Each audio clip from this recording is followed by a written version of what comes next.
Most people believe wealth is something you eventually arrive at. That one day, after enough effort, enough sacrifice, enough late nights, money will finally relax, and life will begin. But if that were true, far fewer people would feel exhausted right at the moment they're earning the most. Look around. You'll see people making decent money who still feel tense every time they check their bank account. Professionals with good salaries who can't slow down. Families who look stable on the outside, yet quietly worry about what would happen if the income stopped for 6 months. That confusion isn't accidental. It comes from being taught to chase money as a destination instead of understanding it as a process. Here's the truth that almost no one explains clearly. Wealth is not one thing. It's a sequence. And every financial problem you've ever experienced came from being in the wrong stage while expecting the benefits of another. Think about it like this. Imagine trying to live the life of a marathon runner after training for only the first mile. The shoes might look right. The pace might feel fast at first. But eventually, something breaks.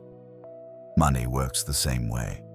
Most people are told to earn more, without ever being shown how earning fits into a much larger journey.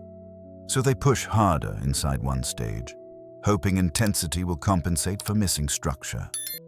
It never does. This audiobook is not about getting rich quickly, and it's not about shortcuts, hacks, or overnight success stories. It's about clarity. Because when you understand where you are in the wealth journey, and everything changes, you stop blaming yourself for problems that are actually structural.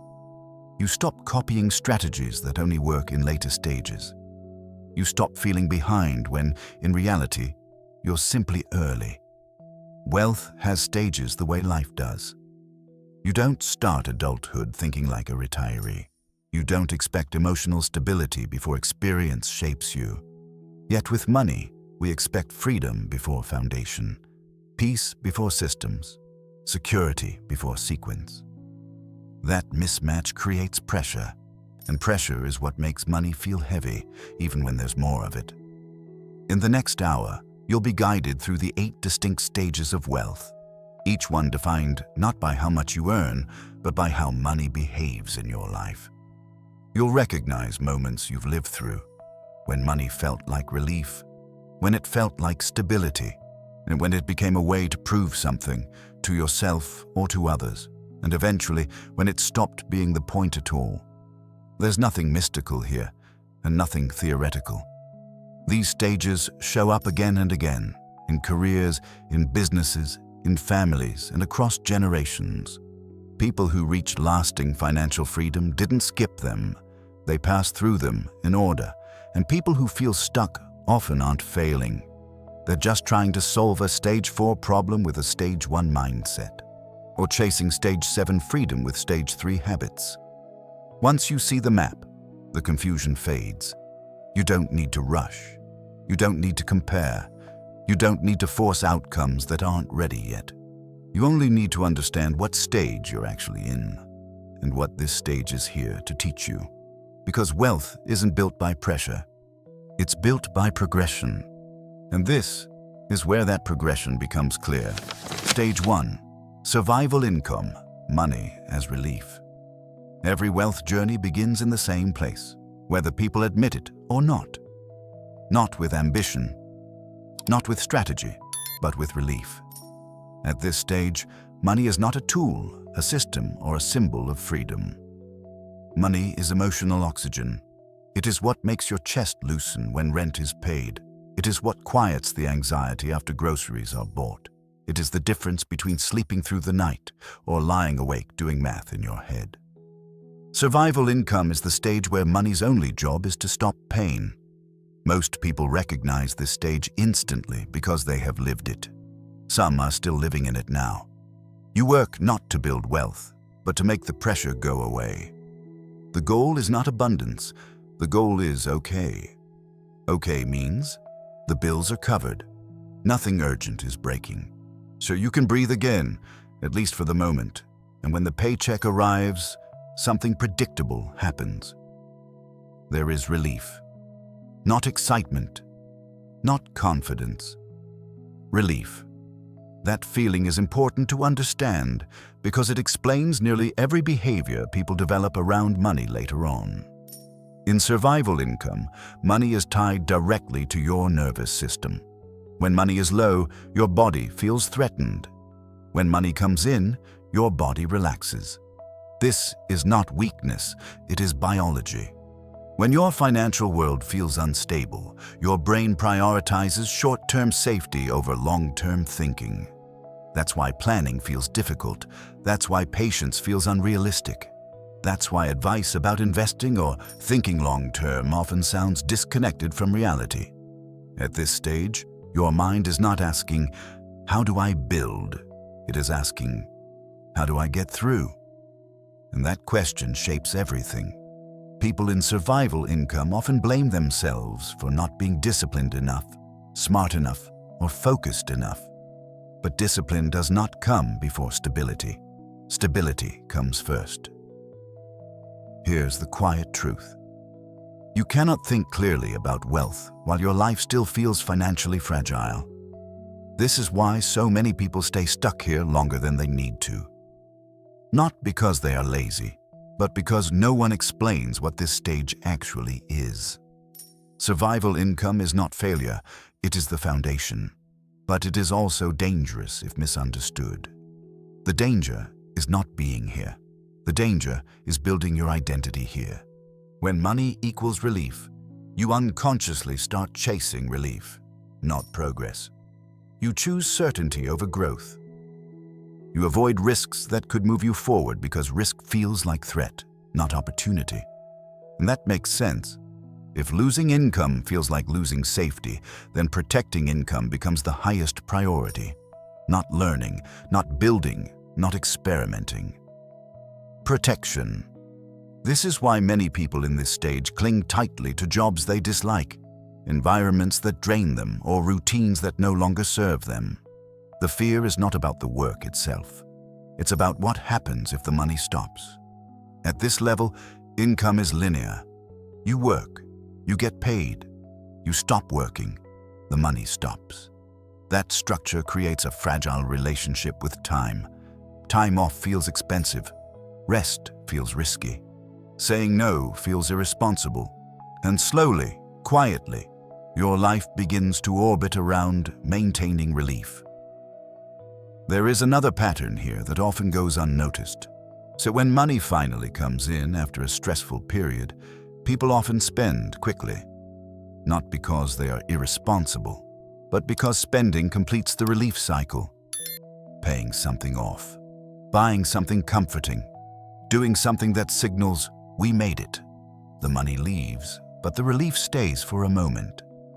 Then the cycle restarts. This is not a spending problem. It is an emotional loop. Survival income teaches your brain that money's purpose is to make bad feelings go away. And once that association is formed, it can follow you for years, long after your income improves. This is why people who earn more later sometimes still feel anxious. Their income changed, but their stage didn't. The most important thing to understand about stage 1 is this. You're not meant to optimize this stage. You are meant to outgrow it.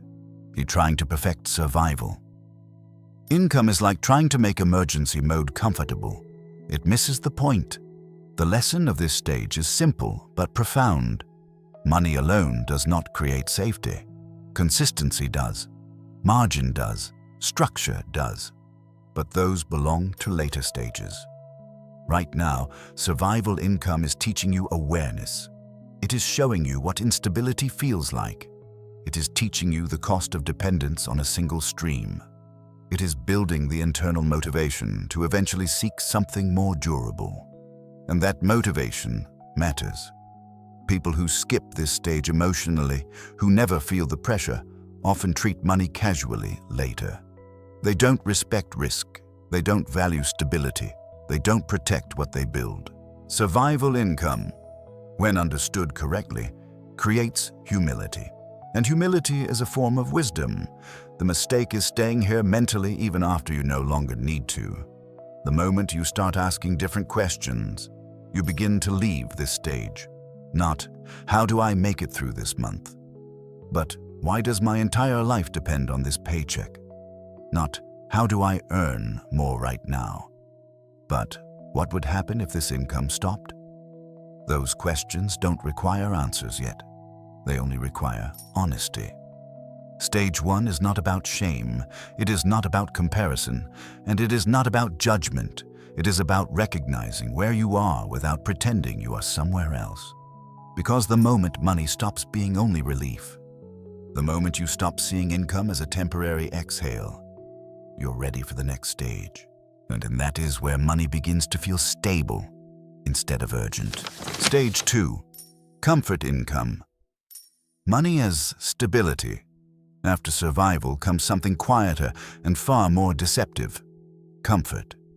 In stage 2, money no longer feels like a lifeline. It feels like stability. The bills are paid on time. The checking account doesn't hover near zero. There's food in the fridge, gas in the car, and enough margin that small surprises no longer trigger panic.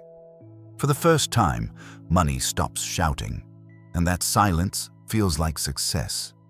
This is the stage many people believe they were working toward all along. Not wealth, not freedom, just the absence of stress. At this level, life becomes predictable. Paychecks arrive regularly. Expenses are familiar. You can plan a vacation months in advance without anxiety. From the outside, it looks like you've made it. From the inside, something subtle begins to happen. Your money stops being urgent, but it also stops being questioned. Stability creates a powerful illusion, the illusion of safety. Because when things are working, we rarely ask why they're working, or what would happen if they stopped. In stage 2, income still comes from effort, but the effort feels manageable. You know what to do. You know how much you'll earn. You know roughly what your life will look like next year. That predictability is soothing. But here's the quiet truth almost no one explains. Stability is not security. It is simply the absence of immediate threat.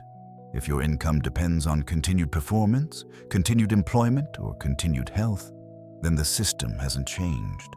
Only the pressure has eased. This is why stage 2 is so sticky. Life feels good enough to stop asking deeper questions.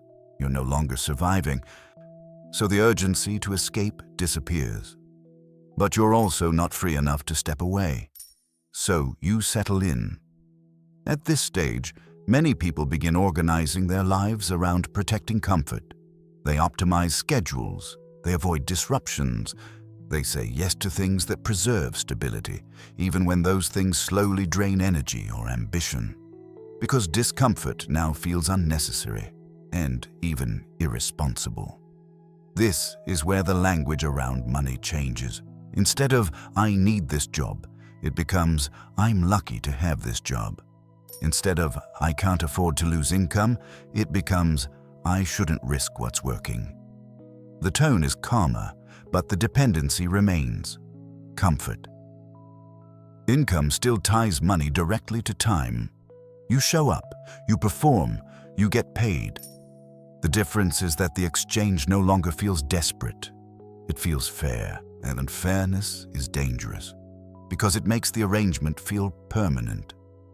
At this stage, people often upgrade their lifestyles, not extravagantly, but gradually. A nicer apartment, a better car, more subscriptions, more convenience. Nothing reckless. But each upgrade subtly raises the cost of stability. Now your comfortable life requires your continued participation. Your margin depends on consistency. Your peace depends on predictability. And predictability depends on everything continuing as planned. This is the stage where people say things like, "I don't love my work, but it's stable. I don't feel passionate, but it pays well. I'll think about other options later." Later rarely comes. Because stage 2 trains you to confuse comfort with progress. You're no longer in pain, so it feels like growth must be happening. But growth is not the absence of pain. Growth is the expansion of capacity. And stage 2 doesn't expand capacity. It stabilizes routine. There's nothing wrong with this stage. In fact, it's necessary. Comfort income teaches discipline. It teaches reliability. It teaches how systems operate, but it also teaches compliance. You learn how to fit inside structures designed by others. You learn how to be valuable within a framework, not how to build one. And that distinction matters later. The emotional tone of this stage is calm but narrow. You're not stressed, but you're also not exploring, because exploration threatens stability. This is why many people in stage 2 feel a low-grade restlessness they can't quite name. Nothing is wrong, but something feels unfinished. They sense there's more, but can't justify pursuing it. After all, things are working. This is where fear becomes polite. Not loud panic, quiet hesitation, fear dressed up as responsibility. The key insight of stage 2 is this: if your life depends on things staying the same, you are not secure, you are fragile. That doesn't mean you should blow everything up. It means you should become aware of the trade you're making. Comfort income is a platform, not a destination. Its purpose is to give you breathing room, so you can think clearly for the first time. Not to convince you that thinking is no longer necessary. People who move forward from this stage don't do it because they're unhappy. They do it because they become curious. They start asking questions that didn't feel relevant before. What happens if I stop working? Why does my income only exist when I do? Is this stability coming from structure or from dependence? Those questions don't demand immediate action. They only demand awareness. Stage 2 ends the moment you realize that stability without leverage is just a well-managed treadmill. Comfort keeps you moving, but it doesn't take you anywhere new. And once you see that, once you recognize that safety and freedom are not the same thing, you are ready for the next stage.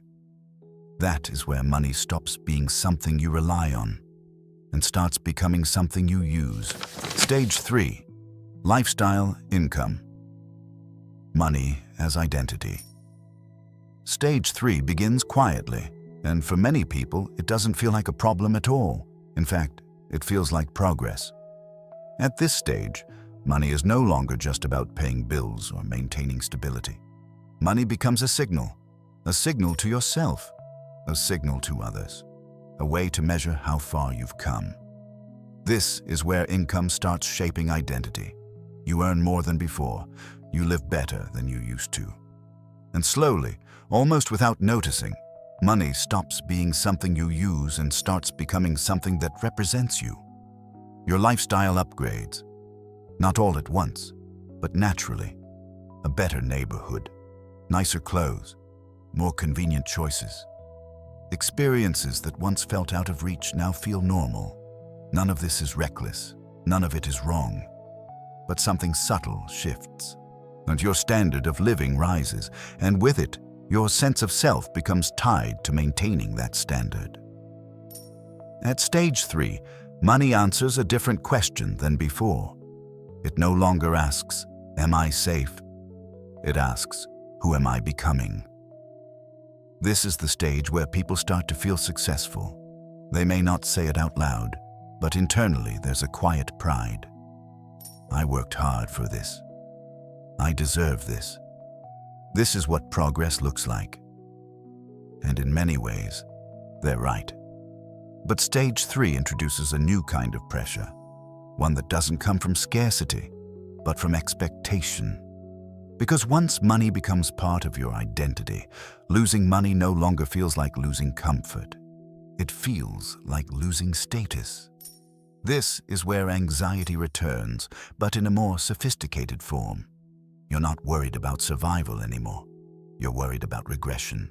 About slipping backward, about not keeping up, about no longer matching the version of yourself that money helped create. Lifestyle income is still linear income. You work, you earn. But now, your earnings support not just your needs, but your image. and image is expensive. The more your lifestyle reflects your income, the harder it becomes to question the structure behind it. Because questioning the structure feels like questioning yourself. This is why stage 3 is one of the most common places people get stuck. They're doing well enough to feel accomplished, but not free enough to feel relaxed. They're busy maintaining a life that looks successful, while quietly feeling pressure to keep it going. At this stage, comparisons become more frequent, even if unspoken. You notice what others are doing, what they're earning, how they're living. Not out of jealousy, but out of calibration. Am I where I should be by now? Is this enough? Should I be further along? Money becomes a mirror, and mirrors are never neutral. Another pattern appears here. As income increases, time becomes scarcer.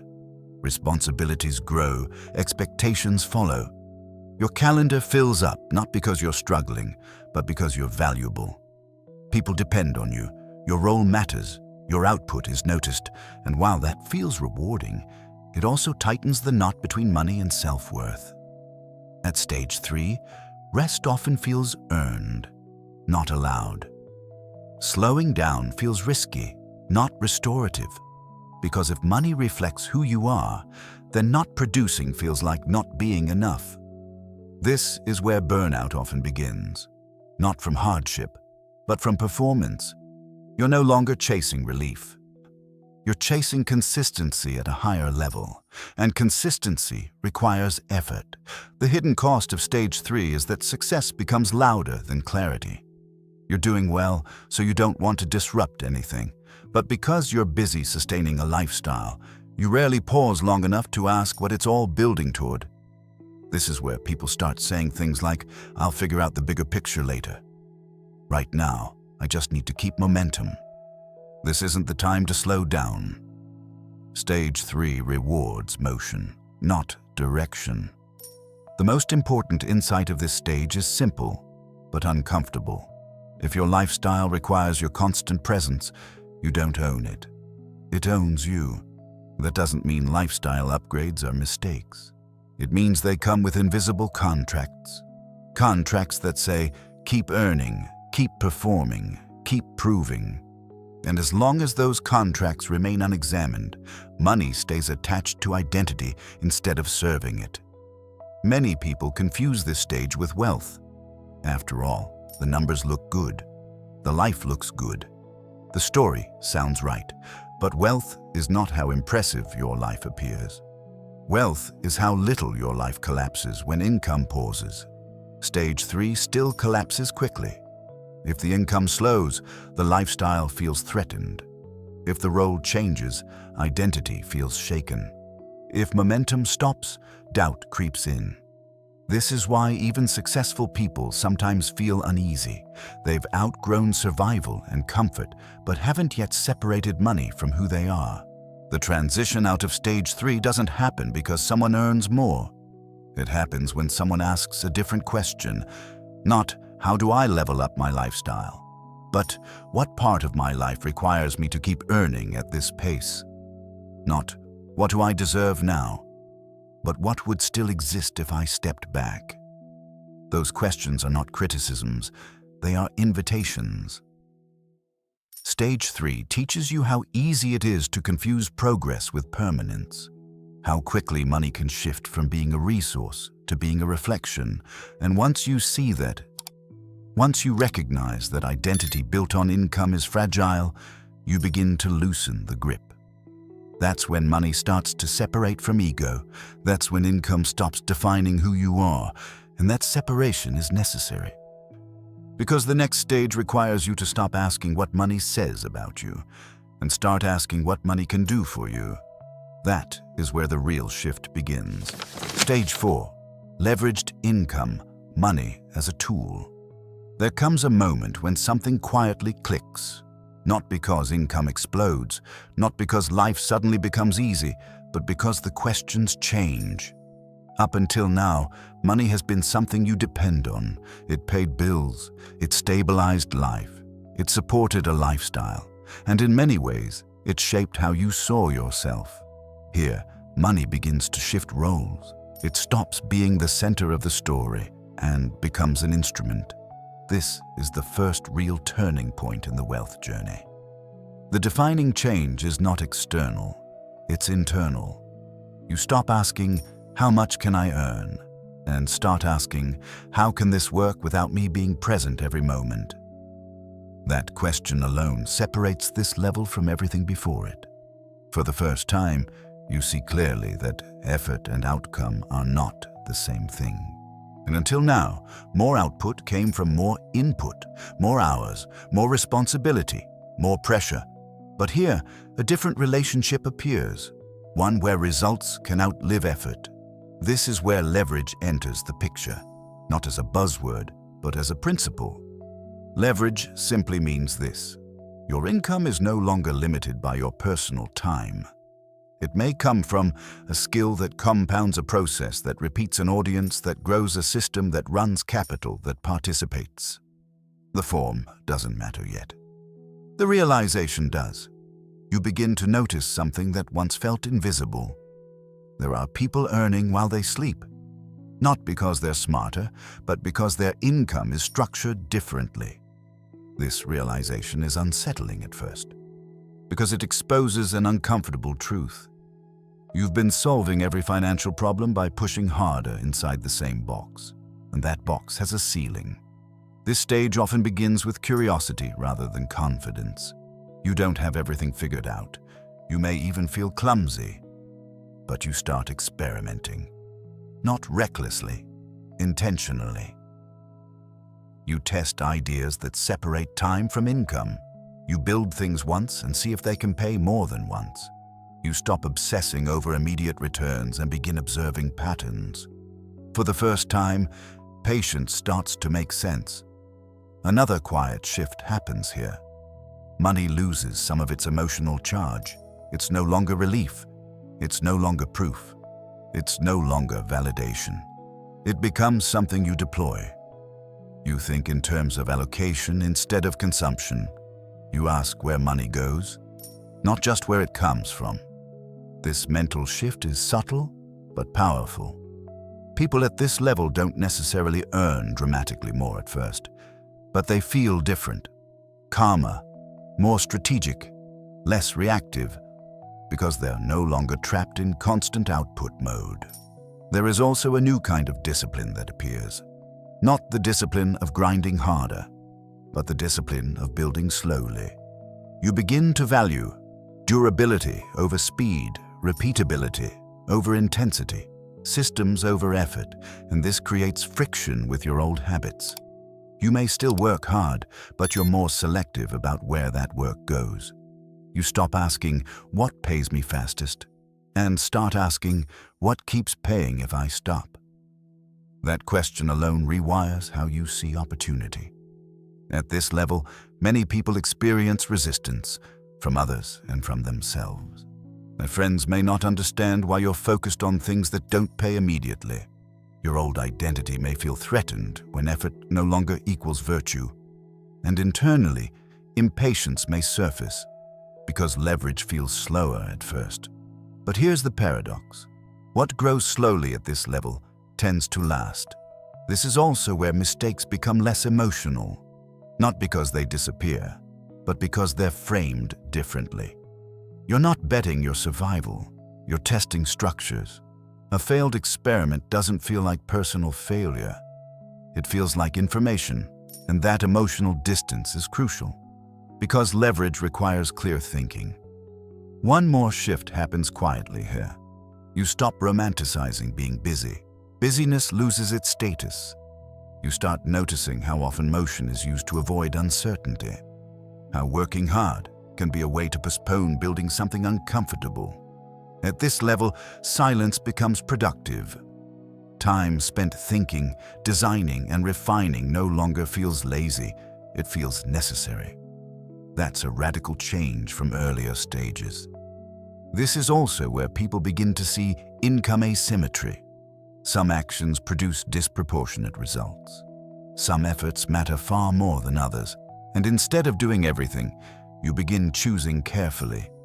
This is not yet freedom. Your systems may still be fragile, your leverage may still be small, but the direction has changed. Money is no longer something you chase, it's something you aim, and aiming requires intention. The defining realization of this stage is simple but irreversible. Effort creates income. Structure creates wealth. Once that truth settles in, you can't unsee it. You start noticing how many people are exhausting themselves inside models that can never scale, and how few are quietly building structures that outlast them. You don't need to rush this stage. Rushing breaks leverage. What matters is alignment. When your work begins to compound instead of reset. When your income no longer collapses the moment you step away. When money starts behaving like a tool instead of a tether, you've crossed a line. And from here on, the journey is no longer about how hard you work. It's about how intelligently what you build continues to work for you. That's the point where wealth stops being personal effort and starts becoming architecture. Stage 5. Asset income. Money as a system. At this point in the journey, something important has already happened. You no longer see income as something you earn over and over again. You see it as something you set up. This is where money stops behaving like a paycheck and starts behaving like infrastructure. The focus shifts away from effort and toward construction. Instead of asking, "What can I do to get paid?" you begin asking, "What can I build that keeps working?" That single question changes everything. Because once income is tied to assets, time finally starts to loosen its grip. Assets are not about size at first, they're about behavior. An asset is anything that continues to produce value without your constant involvement. It doesn't need to be impressive, it needs to be durable. This is where many people misunderstand what's happening. They assume asset income means being rich. It doesn't. It means being structured. At this level, money begins to flow through channels you've intentionally created. Not once, not accidentally, but repeatedly. And repetition is what creates reliability.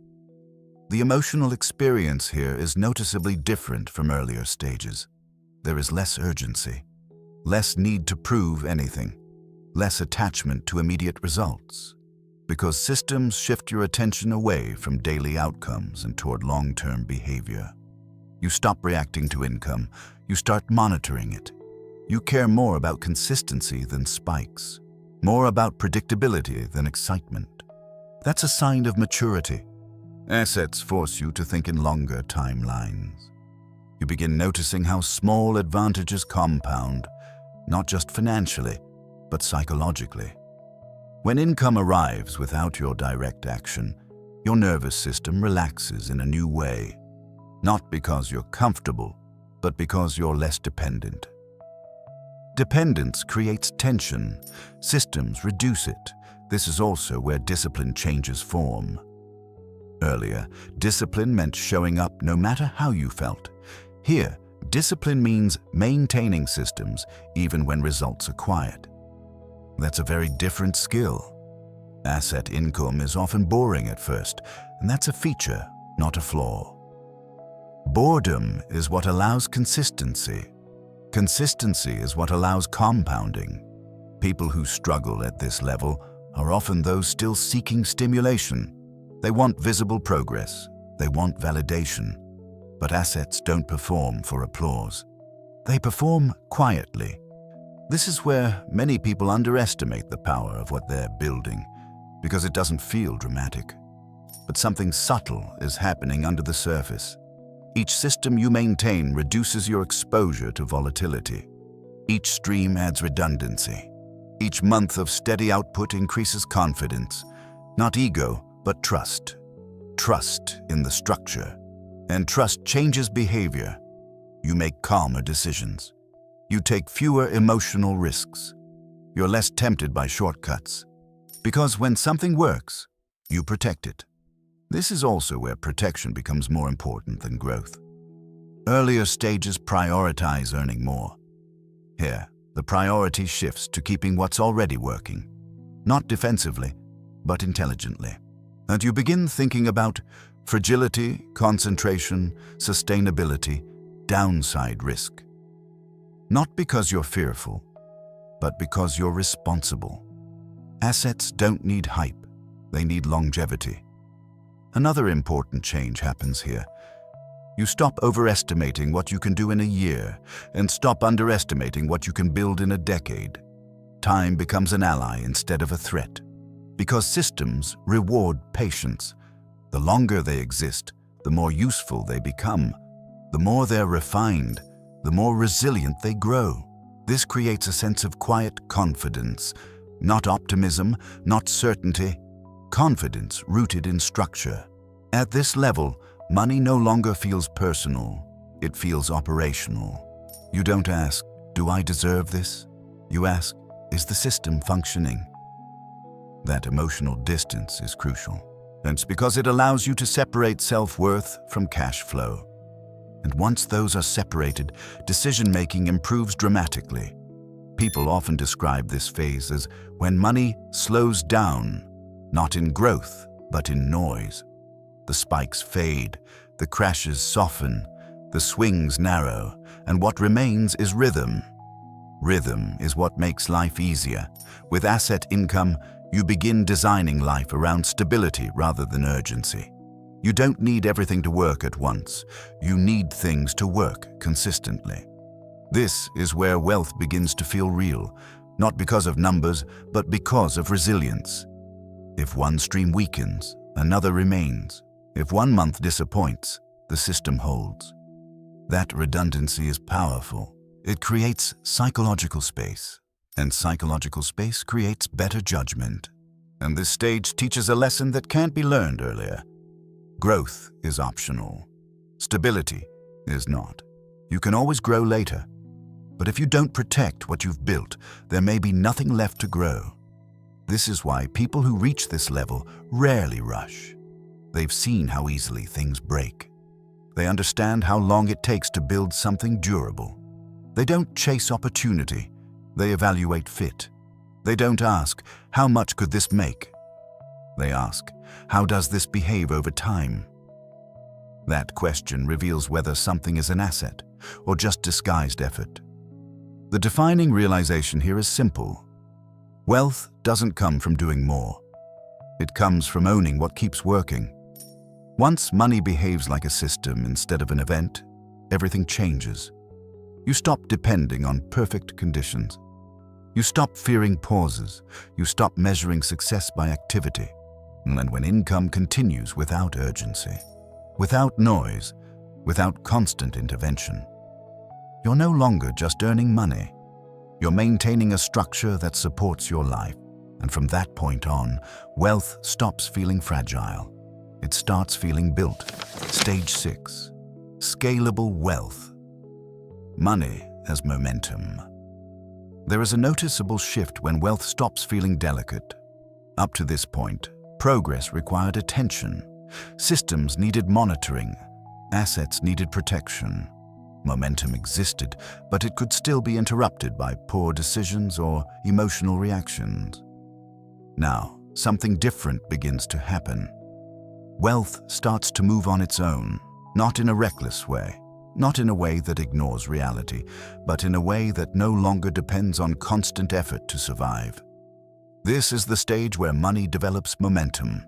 Momentum is not speed, it is continuity. Earlier, every pause felt dangerous.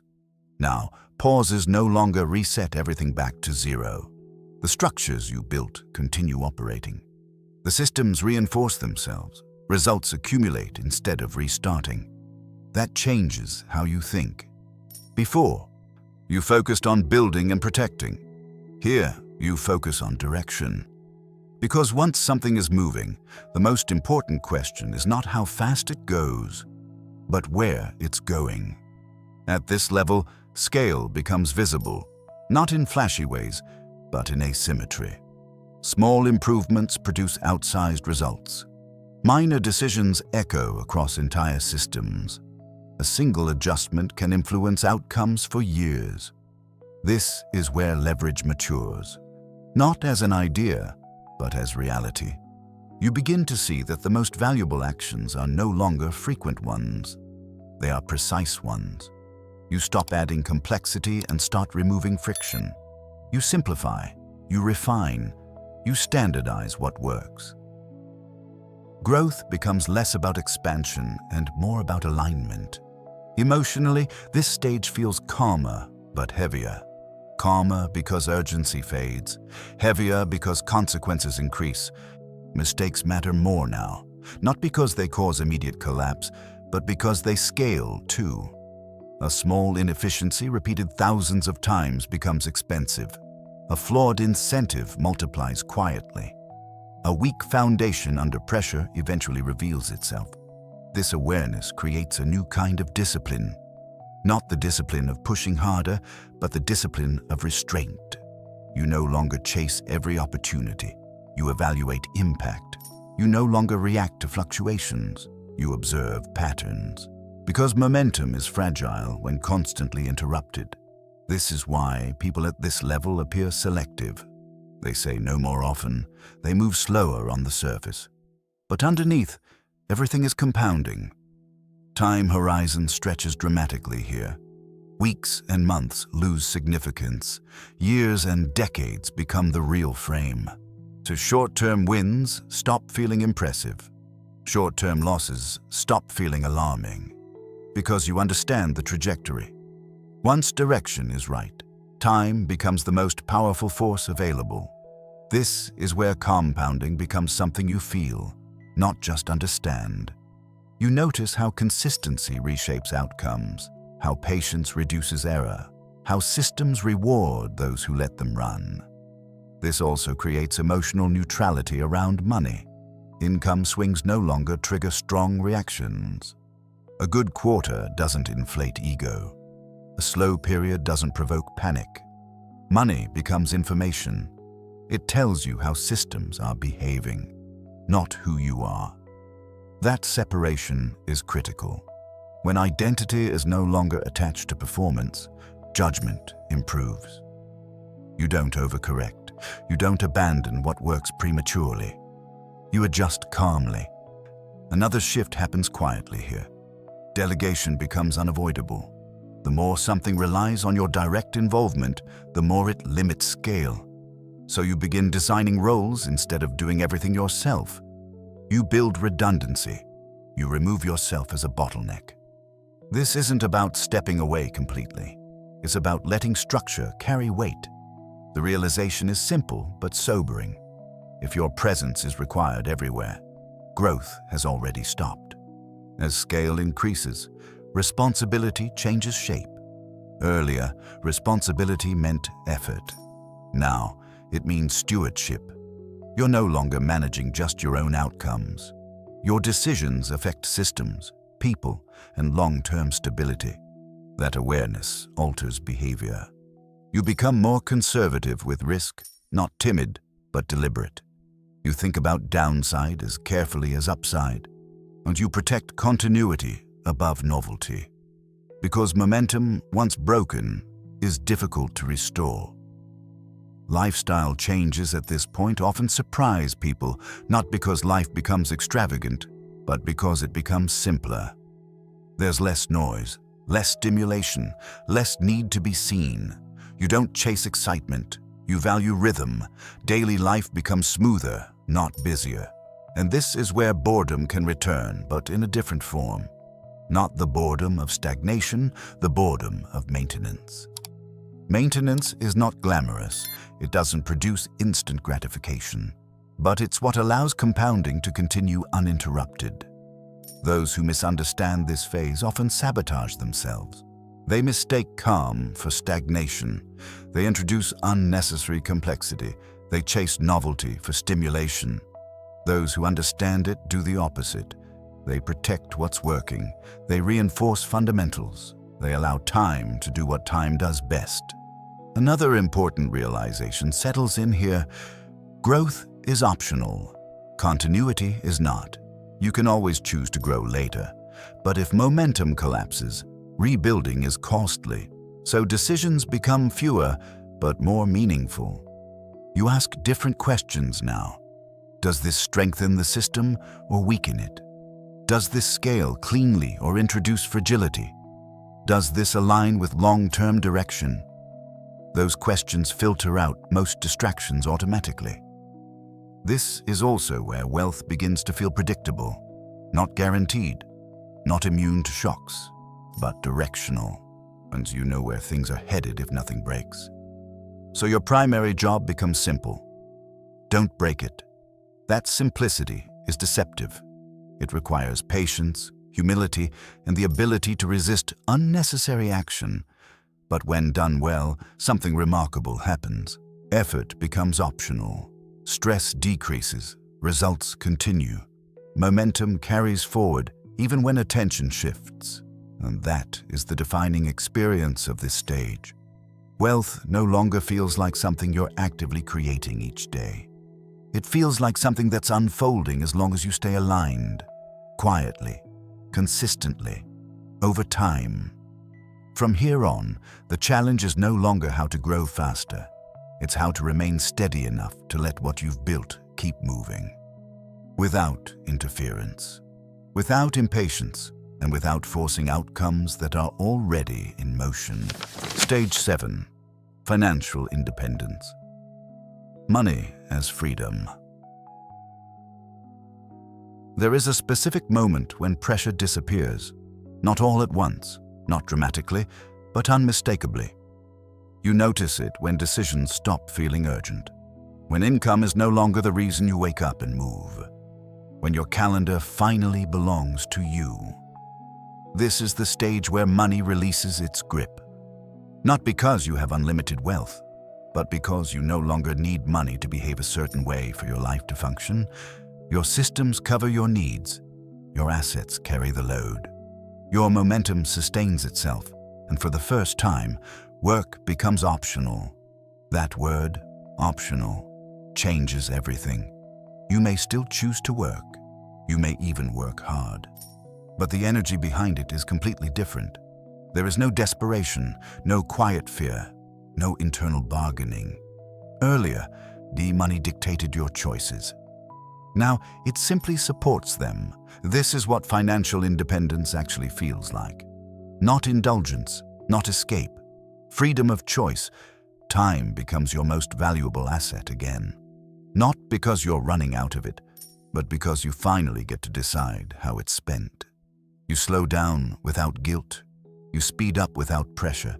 You pause without consequences. That flexibility reshapes your entire experience of life. Conversations deepen because you're not watching the clock. Decisions improve because they're not rushed. Opportunities are evaluated calmly instead of grabbed impulsively. This is also where many people misunderstand independence. They imagine endless leisure, a permanent vacation, an absence of responsibility. In reality, responsibility doesn't disappear. It becomes intentional. You engage because you want to. You contribute because it feels aligned. You walk away when something no longer fits. That clarity is powerful. Because once money is no longer the deciding factor, your values take the lead, and values move quietly. You stop tolerating misalignment. Meetings without purpose feel heavy. Obligations without meaning feel unnecessary. Projects that once felt impressive now feel empty. You don't rebel against them. You simply lose interest. This is not detachment. It's discernment. Money at this stage no longer amplifies ego. It removes excuses. You can't blame circumstances anymore. You can't justify staying where you don't belong. Freedom forces honesty. That honesty can feel uncomfortable at first. Some people discover they built lives they no longer want to maintain. Others realize they've been postponing important questions for years. But that discomfort is productive because for the first time, there's space to answer those questions without fear. Another noticeable shift occurs around consumption. You buy less, not because you can't afford more, but because you don't need it. Status loses relevance. Noise loses appeal. Simplicity becomes attractive again. Not minimalism for aesthetics, but for clarity. You realize that every commitment is a claim on your time. Every possession requires attention. Every yes creates a quiet obligation. And since time is no longer traded for money, you protect it carefully. This is where independence reveals its true benefit. It's not about doing nothing. It's about choosing deliberately. Work transforms here. You're no longer chasing outcomes, not you're selecting challenges. You choose projects that feel meaningful. You collaborate with people you respect. You build because you want to see something exist, not because you need the reward. Ironically, this is often when people do their best work. Not because they're driven, but because they're free. Free to think long-term. Free to say no to shortcuts. Free to prioritize quality over speed. There's no rush when survival is no longer at stake. Another subtle change emerges. Your relationship with risk becomes calmer. You're not reckless, but you're no longer fearful. You can walk away from deals that don't feel right. You can wait instead of forcing timing. You can choose stability over upside when needed. Because you're not negotiating from weakness. You're not dependent on the next win. That confidence doesn't come from bravado. It comes from independence. This is also where identity shifts. Earlier, identity was tied to income, productivity, or role. Now those labels loosen. You're not your job. You're not your net worth. You're not your output. You're simply someone with options. And options change how you move through the world. You listen more carefully. You speak more deliberately. You observe before acting. There's a groundedness that comes from knowing you're not trapped. People sense it, even if they can't name it. Not because you announce your freedom, but because you no longer signal urgency. Urgency disappears here, and urgency is what once drove most of your decisions. This is also where many people rediscover neglected parts of themselves. Health improves, not through force, but through attention. Relationships deepen, not through obligation, but through presence. Curiosity returns, not as a means to an end, but as an interest. Because when time is yours, you stop postponing life. You live it. The most important realization of this stage is subtle but profound. Money doesn't create meaning. It only removes friction. If you don't know what matters to you, independence can feel empty. If you do, independence becomes powerful. This stage isn't the end of ambition, it's the end of compulsion. You're no longer driven by fear of loss. You're guided by clarity of choice. And once choices are no longer constrained by money, a deeper question naturally appears. Not how do I earn, not how do I grow, but why do I choose to do anything at all? That question doesn't arise earlier, because earlier, survival and structure demand attention. Here, there is space. And in that space, purpose begins to matter more than freedom itself. That's why this stage, while deeply satisfying, is not the end of the journey. It's the doorway. Because when money is no longer the reason behind your decisions, alignment becomes the only thing that makes sense. And that leads to the final stage, where wealth stops being something you manage and becomes something that naturally stays. Stage 8, financial freedom, money as alignment. At the final point of the wealth journey, money becomes almost invisible. Not because it disappears, but because it no longer argues with you. There is no tension around it, no constant checking, no emotional reaction when it arrives or leaves. Money simply behaves. This is the stage where wealth stops feeling like something you manage and starts feeling like something that naturally stays. Earlier stages were about solving problems. Survival, stability, identity, structure, scale, independence. Each one required attention, effort, and adjustment. Here, the work is no longer external. It is internal coherence. Your life begins to make sense as a whole. Your values, Your time, your decisions, and your money move in the same direction. Nothing pulls against anything else. That alignment is what changes how money behaves.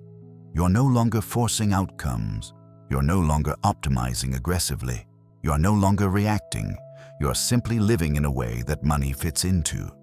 This is what true financial freedom looks like.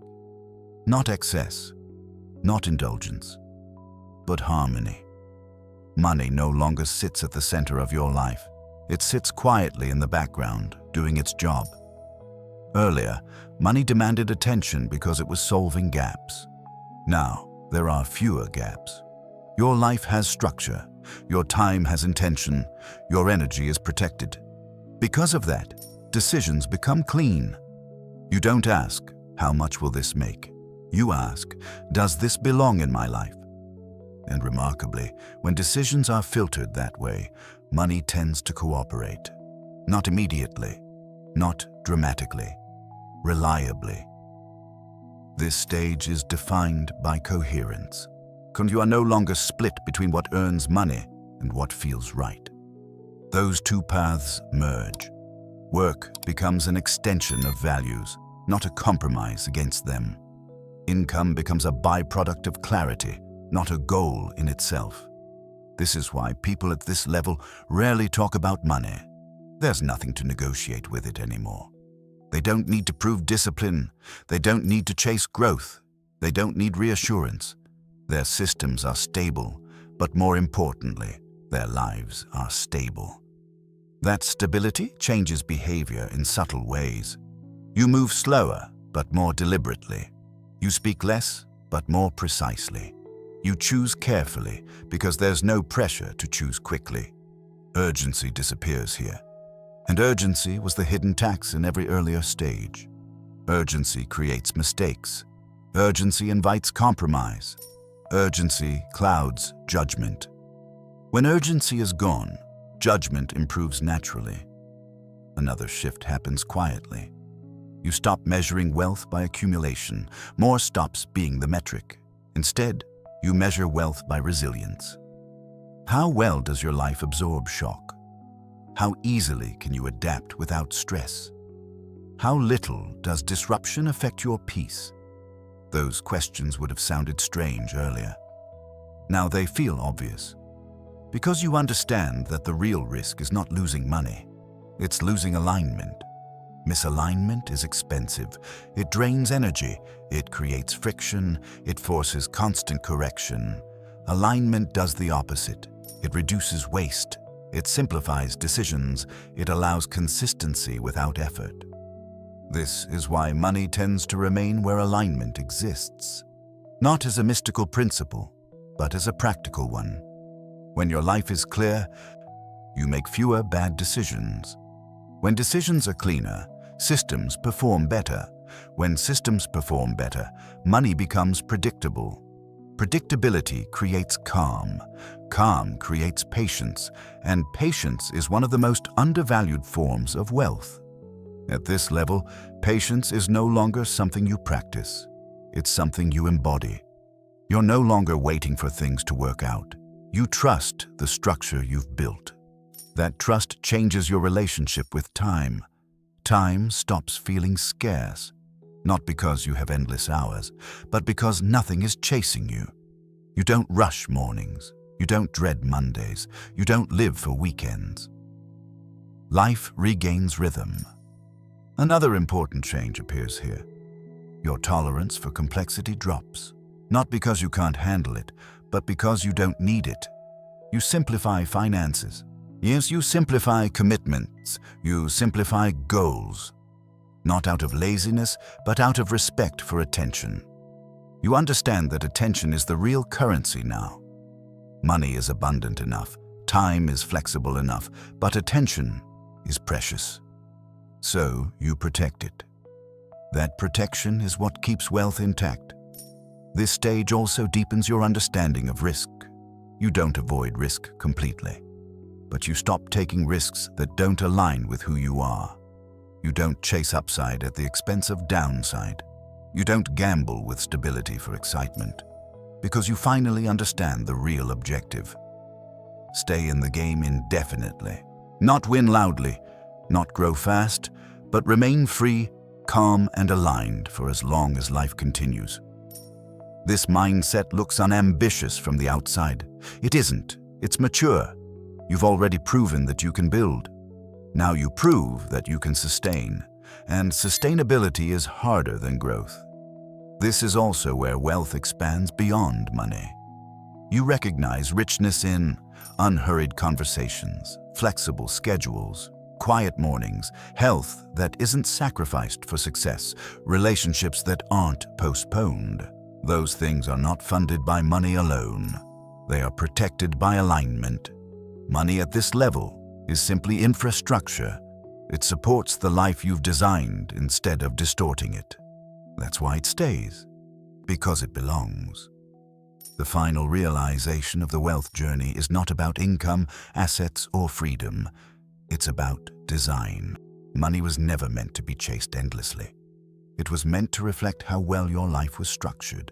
When the structure is weak, money leaks. When structure is strong, money settles. Not because you demand it, but because nothing pushes it away. At this stage, you don't think about wealth as something you're building anymore. You're living inside it, quietly, intentionally, without strain. And when money is no longer the focus of your attention, something remarkable happens. Life finally becomes the point. And wealth, real wealth, becomes the environment that allows that life to unfold, calmly and on your own terms. Wealth is a path. You walk in order. If there is one truth that holds across every stage you've just explored, it is this. Wealth is not something you jump into. It is something you grow through. Each stage exists for a reason. Each one teaches a lesson that cannot be skipped, rushed, or replaced. Most financial frustration comes from trying to live in one stage while still operating in another, seeking freedom while depending on effort, wanting stability without structure, chasing alignment before independence exists. That mismatch is what creates tension. But once you see the sequence, the confusion begins to fade. You stop asking, "What's wrong with me?" and start asking, "Where am I, really?" That question alone brings relief, because it replaces shame with clarity. You realize that struggle doesn't mean failure. It often means you're exactly where you're supposed to be, learning what this stage is here to teach. Survival teaches respect for money. Comfort teaches discipline. Lifestyle reveals identity traps. Leverage introduces structure. Assets reward patience. Scale demands restraint. Independence restores choice. Alignment brings peace. None of these lessons are optional. They build on one another. When people skip stages, money becomes unstable. When they rush stages, wealth becomes fragile. When they misunderstand stages, progress feels confusing and exhausting. But when the sequence is honored, something remarkable happens. Money stops feeling personal. It stops feeling emotional. It stops feeling heavy. It becomes logical, predictable, supportive. Not because you control it perfectly, but because you're no longer fighting it. This is why wealth looks so different from the outside than it feels from the inside. From the outside, it may look slow, quiet, even boring. From the inside, it feels calm. And calm is the real signal that things are working. You don't need to compare yourself to anyone else's timeline. Their stage is not your stage. Their lessons are not yours. All you need is honesty. Honesty about where you are, honesty about what you're building, honesty about what you're ready for and what you're not yet. Because wealth rewards honesty far more than ambition. The goal was never to rush to the end. The goal was to build something that doesn't collapse under its own weight. That kind of wealth isn't loud, it isn't flashy, it doesn't announce itself, it simply stays. If there's one thing to take with you after listening to this, don't let it be this. You don't need to do everything at once. You don't need to force outcomes. You don't need to escape your current reality overnight. You only need to walk forward, one stage at a time, without pretending you're somewhere else. When you do that, money stops being a problem to solve. It becomes a result that follows, and over time, quietly and predictably, that result turns into something deeper than wealth. It turns into stability without fear, freedom without urgency, and a life that finally feels like it's built to last.